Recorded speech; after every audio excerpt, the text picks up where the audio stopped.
It's a privilege to be here. As you can tell from my grey, well, nearly white hair, I've been around for a while, and as that introduction showed.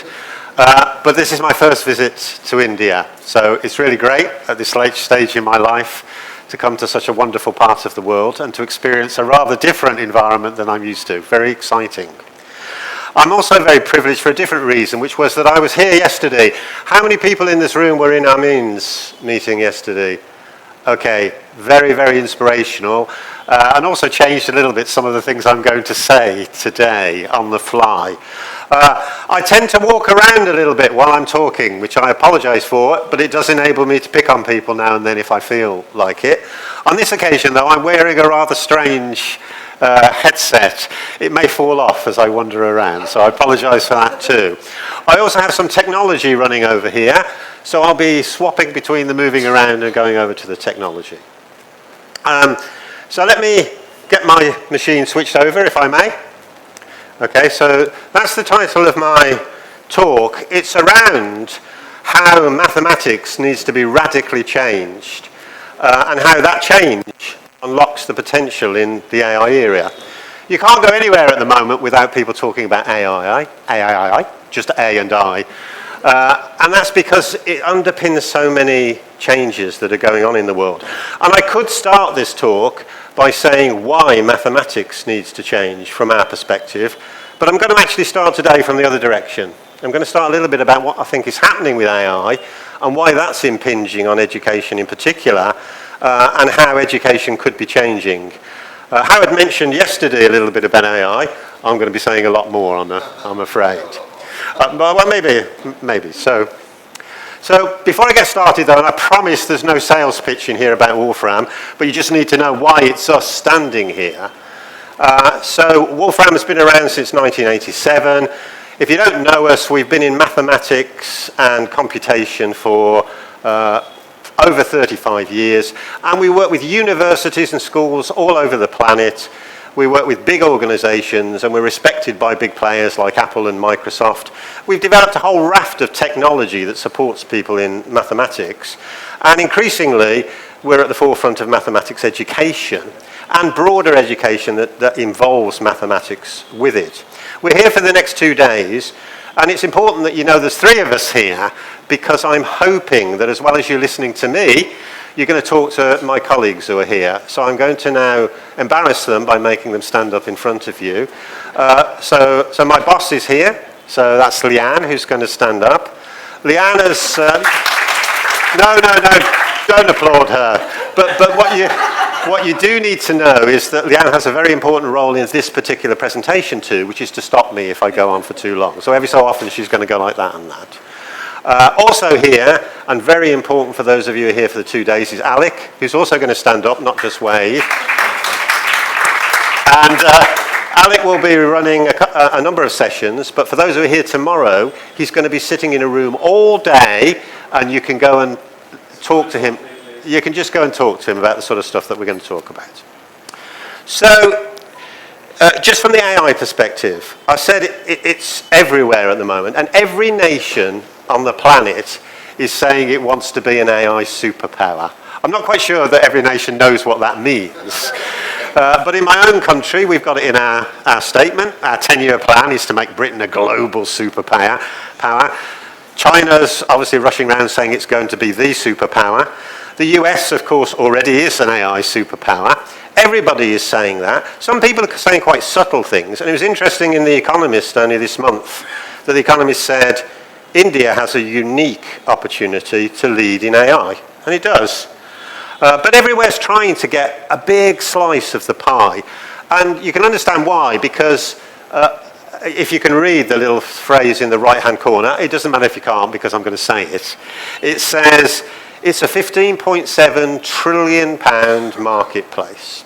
So every country wants to get a lead in that marketplace, and the suggestion is that 2/3 of that is going to go to China and the US, but that still leaves $5 trillion of business out there. So it's a key critical market that people want to get into. So AI is critical, I think, to people's future. Some countries are saying some very subtle things, and I deliberately put the Saudi Arabian comment in at the top, which says, Saudi Arabia's AI-ready workforce will power its digital economy. So it is about getting the workforce AI-ready, whatever that really means, and we'll talk about that in a moment. I've taken some quotes from one of the leaders who are providing information about what's happening in the workforce in the AI era. And you can read this yourself, but the main findings from not just this survey, but many other surveys, are that organizations trying to use AI don't really understand what, if any, skills their employees have. They know that they want to be in AI, and they know that their employees need new skills, but exactly what those skills are and what's the strategy to upskill them, many of them don't know. And the figure in here says 90% of executives of organizations just don't understand what that skill level is. And I think that's quite frightening if it really is going to power our economies, if we don't really know what our workforce needs. But it's not just about AI in the workplace, it's also about in life in general. Those of you with a keen eye can see I'm in the top picture. That's me climbing into a Waymo. If you've never been in a Waymo, it's a wonderful experience as a driverless vehicle. I went all the way around Phoenix in Arizona without a driver, and you watch the steering wheel move. It's really quite cool. So everywhere we go, in our transport systems, in our health systems, in our home, here is Visi. Visi helps you in your home with AI, supporting you in a whole raft of tasks. Everywhere we go, in our general life as well as in work, we're going to see our AI intervening in what we do. So it's not just the workplace, the experience is at home, and it demands new skills. But the other side of the coin is that AI provides the fresh mechanism to deliver the new skills that we need in that new world. And we're going to talk about what those skills are now. One last thing though, so this is a statement from the Indian National Education Policy in 2020, and what it pulls out is the key skill that people need in this world, and I've highlighted it in yellow, is computational thinking. And the national policy, which I know doesn't affect necessarily everybody here, but that national policy says we need to give people computational thinking. So mathematics and computational thinking will be given increased emphasis throughout the school years, starting at the foundational stage. Why is that? What is computational thinking going to do to give us the skills for the AI era? And that's where we come in. What we're trying to do is I meant to have a book in my hand, never mind, it doesn't matter. We're going to fix mainstream computational thinking education. We're going to combine mathematics, STEM and coding to deliver computational thinking. And DSB is one of the places, it's certainly one of the first schools that's going to drive some of that change. Thank you for that. But what's it about? So what is computational thinking? Well, and this relates actually to Armin's conversation last night and why it was so inspirational for me. Computational thinking is really for us a four-step process. It's about for any complex problem, any real-world problem, and one of those real-world problems is the challenge that he described, which is what is happening on the streets of Mumbai. How do you take the tens of thousands of people who are not living in an environment which is as it should be? How do you change that? It's a big, complex problem. And it's a problem that's got quantitative elements to it. So for us, computational thinking is about how do you teach people to take big, real-world problems, define them very clearly. What is the problem I'm trying to tackle? Then when I've defined the problem very clearly, how do you abstract it into a form where you can do some computation around it? Look at the numbers, look at the figures. How do I change things? Then how do you, having got it into a form that's computational, how do I then do the computation? What are the tools I need to make some of the calculations around the changes I want to make? And finally, how do I then interpret the results of that back again? How has what I've done gone back to the original problem that I had? And it doesn't matter whether it's the problem that he was talking about, whether it's global warming, whether it's transport problems, they all have huge computational elements to them. They all have big, challenging computational problems if we're going to solve these big world problems. And what's been happening in education is that the steps in that four-step process have often involved, particularly in the mathematics classroom, the student learning how to do some hand calculation in mathematics. And the other steps in the process are often not covered at all, or they're covered in a trivial way. Because we want the student to do a hand calculation, we can't do real-world complex problems because they're too hard to tackle by hand. And what we want to do is to get to the point where actually all of those steps in the process, instead of them being like that, really are of equal importance. But to do that, you have to tackle the calculation part of it with a computer. And of course, part of the reason why I introduced us as a company, we've been helping organizations use computers to tackle their problems for 35 years. In education still, we may use the computer to deliver some of the training, but we often are using the power of the computer to do the computation, enabling us to do big, powerful problems. So we want to take students on a journey, a 4-step process journey where they get completely comfortable with the process. It's not a one-off piece though. We have this picture we have everywhere. If you want a lovely poster afterwards, we can give you a poster with this picture. Maybe not today, we might have to post the poster. But we're taking people on a journey where they iteratively go through the steps, define the problem, abstract it, compute, and then interpret, until they get to the point at the top of the helix where they're satisfied with the result that they've got. It's not a one-off process. So that's what we're trying to do with people. How do we take them on that journey, and what are we trying to achieve with it? Well, in computational thinking, what we want to do is to give the student a whole set of skills, not just some mathematics understanding, but a set of much broader skills that enable them to tackle real-world problems. We've put a lot of effort into what we still believe is a unique set of outcomes for computational thinking. And so, for example, here, one of the dimensions on which we're trying to achieve this competency in computational thinking is about critiquing and verifying.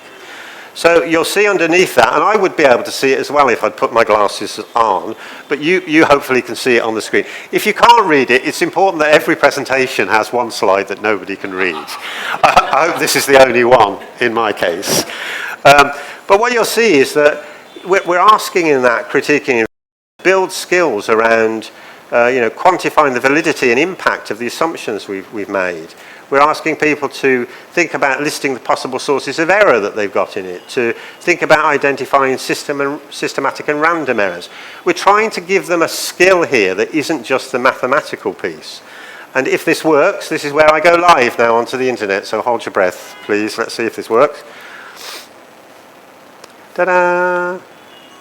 Da-da-da-dee-dee-dee-dee.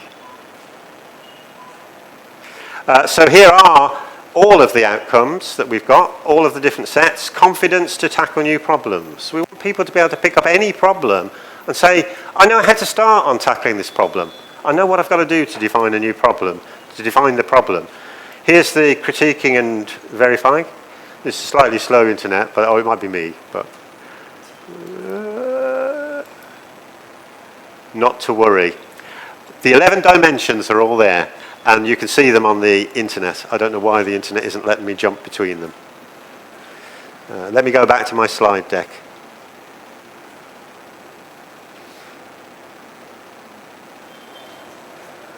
Am I in my slide deck? I'm going to have to get my glasses out, ladies and gentlemen. Bear with me a moment. No, I don't have. There we are. So I'm back in my slides. So we have all these dimensions of skills that we're trying to build in people, enabling them to both use the mathematics and the computing to tackle these big real-world problems. And what we're doing is creating an environment in which we can provide. I'm going to try and go back to the beginning of this slide, since I obviously we provide the context for a real-world problem. So the way we think about this is that we're taking people into a room. And that room, the context of going into that room, is a big real-world problem.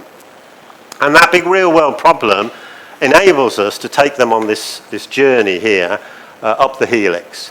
And as they work on a whole set of different problems that we take them through, they start to build up the thinking outcomes and the computation outcomes that are in that piece.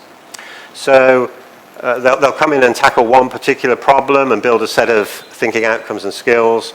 And gradually, as they do more and more modules of the material, they build a whole set of thinking and computational skills and competencies.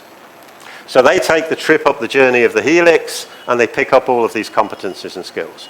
Now you'll be pleased to know, those of you who don't already know it, that DSB has access to all of the modules that we've built in here to take students on that journey.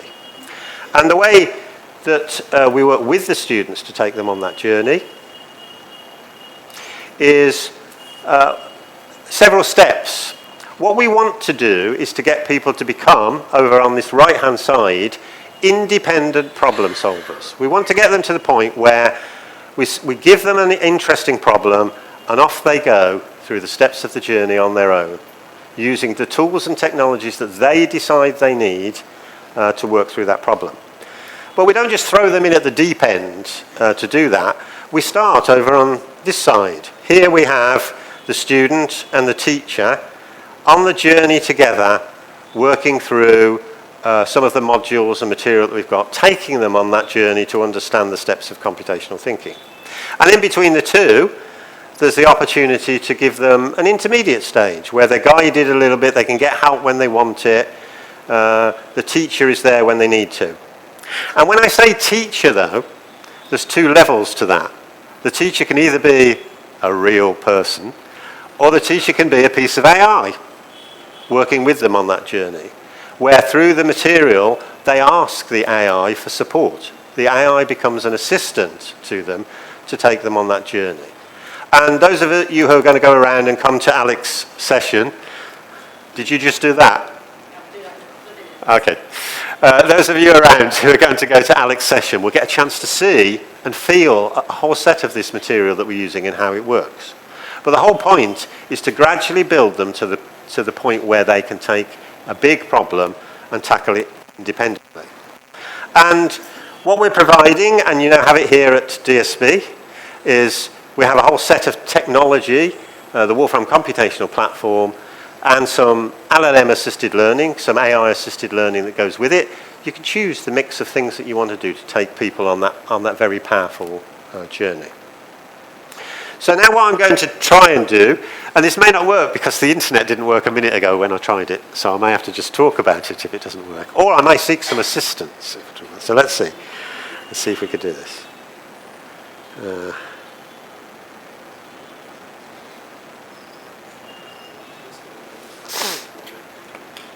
Sorry? Okay, so the answer is I have to be patient. The Wi-Fi is all connected and working, but I mustn't rush it. Take its time. Take its time. So here we have, again, what teachers here are going to see, and some of you have already seen, the interface into some of our computer-based material that's taking people on this computational thinking journey. It breaks down into a set of different modules with different problems.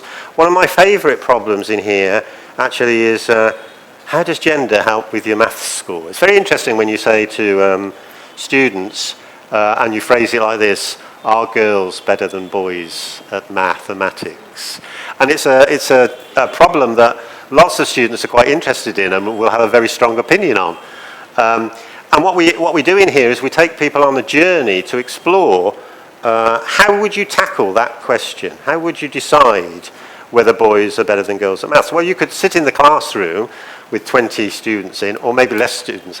What's the average number of students in a classroom here? Quick answer. 14. That was a very precise answer. You've obviously got some data. So you can sit with your 14 students and say, okay, 6 of you are girls and 8 of you are boys. Who's better at maths? And you could look at some recent maths scores. Of course, then comes in the question about defining what is the question you're trying to ask. What does better mean? Is it some scores on a test? Is that all it is? I hope it isn't all of that. I hope it's something much broader than scores on a test. But you'd have a discussion and a debate about that. And then you might ask, is that a big enough sample to come up with some conclusion? I've had the hands waved at me already. Is that a big enough sample to come up with a conclusion? Or do we need a larger sample than that? And could I look across the whole school? If memory serves me correctly, correctly, 300-ish students. I'm getting a nod from the front. So I could look at the data from 300 and I could make some comparisons of that. And traditionally, in a maths environment, the way we would take people on that journey is we'd get them to either do some hand calculation, or they might have a calculator, they might even have a computer, and they'd work out something from that data. But even then, the scale of that data isn't big enough. What you'd really like to do is to take all of the data from India on every student that had been, and use that data. And as soon as you start to move to that level, as soon as you start to say, let's take national data and use it to do comparisons, you need the computer to do those calculations. And what we've done is we've supported them in that module on that journey of working with bigger and bigger data sets. And they learn to code as they're doing it as well, because to access that data set, they've got to do some coding to make that happen. Now, you might think I'm going to show you that module, but I'm not. I'm going to show you a different one. So there's some of the data science modules that we've got. If we go down here, I'm going to dive briefly into a modelling example. Now, as we've been going around Mumbai on our first ever day yesterday, we've noticed the way that bicycles operate in Mumbai is rather different than the way they operate in other parts of the world. In some parts of the world, the bicycles go in the same direction as the other traffic. Here the bicycles go in whatever direction they like. But some countries are particularly excited about cycling. So, for example, we worked with in Ireland, where every child is cycling mad, and their heroes are professional cyclists. And so for them, a real-world problem around cycling was really motivational. And it's important that the problems that you give to people in this computational thinking era are motivational to them. So ideally, you choose problems that are unique to the culture that you're in, or at least have some value to the students who are trying to take it.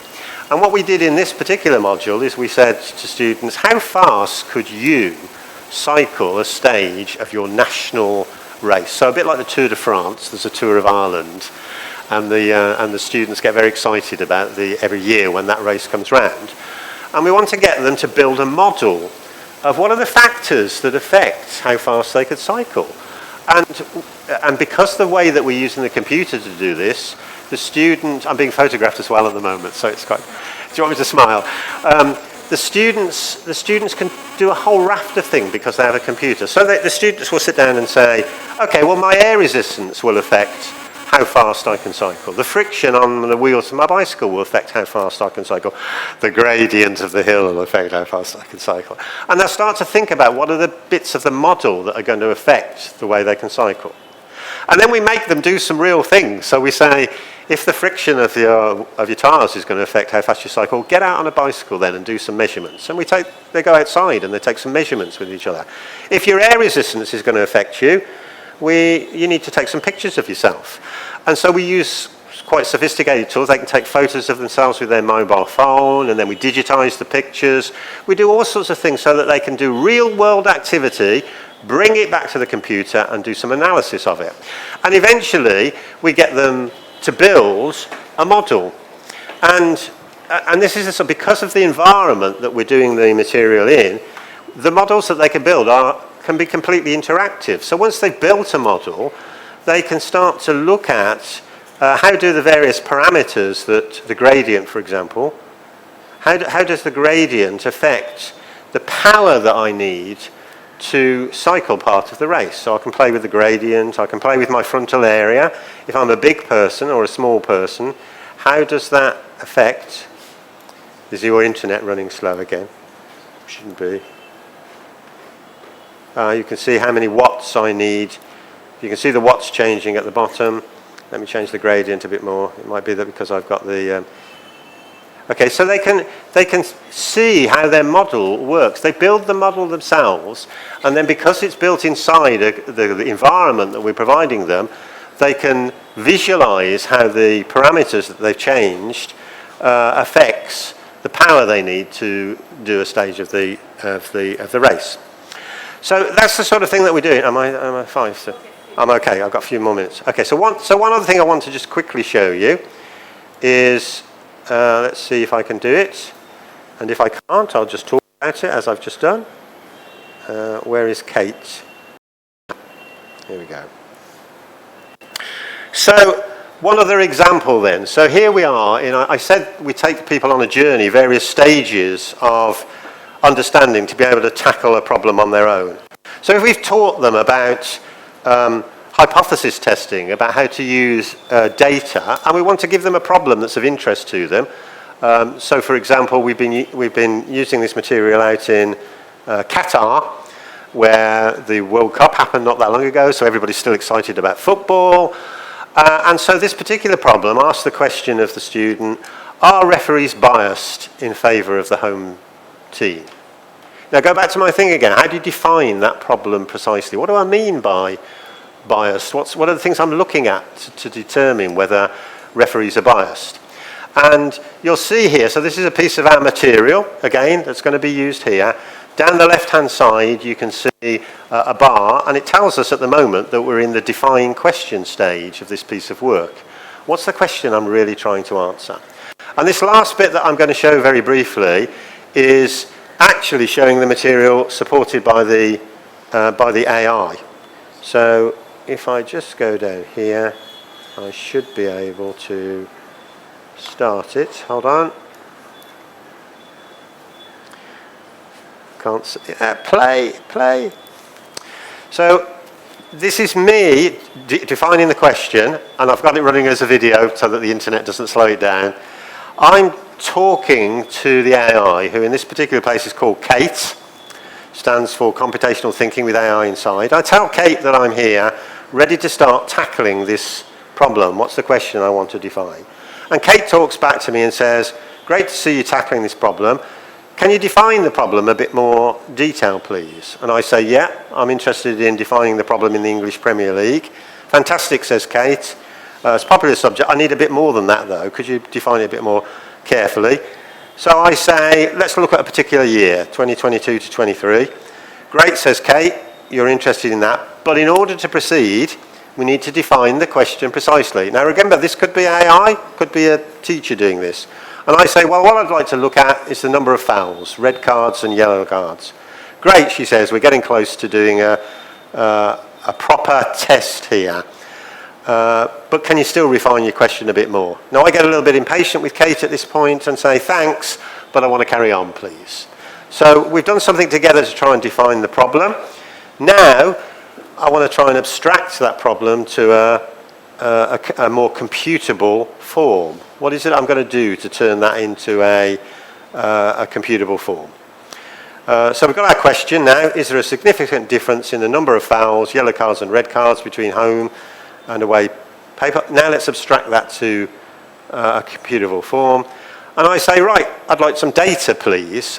And so we can go off and grab some data. And as I said with the boys versus girls at maths, I don't want to work with just 2 or 3. I want to work with some big data sets. So we're able to go off, because we're working in a Wolfram environment, and grab a whole set of data. We're importing data from the Football League. And the code here, I'm going to click on that. The code grabs a whole set of data from the Football League. Again, students are learning about coding and interacting with data here, as well as defining and tackling the problem. And we can then use that data with the student to get them to do a very serious piece. So what I've tried quickly to show you there is not only what the material's like, but how AI could support the student on the journey instead of a teacher. All those options are available, and we're hoping here, I have finished, we're hoping here in DSB that you're going to take a lot of students on that journey, get a lot of great results out of it, teach some new skills on top of traditional mathematics as well, and get some great feedback to us on how that's worked. And with that, I'm going to shut up and hand over to whoever's next.